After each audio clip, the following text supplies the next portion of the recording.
Көксай ауылдың тұрғындары. Сәлем деп қойыңдар. Мына 6 бақан бар екен. Қазір 6 бақанға тегін біздің бала-шағалар кәсенен деп.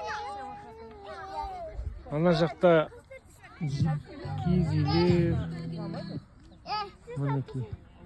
Шашлык пісіріп жатыр, қуырдақ пісіріп жатыр бәрі.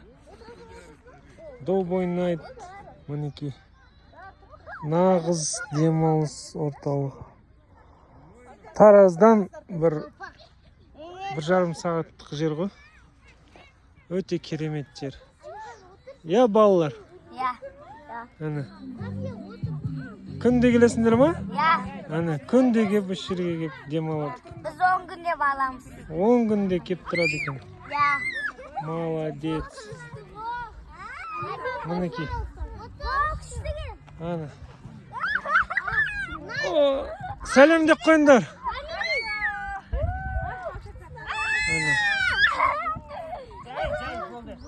Осылай тіркеліп қойыңыздар, лайк басып қойыңыздар достар.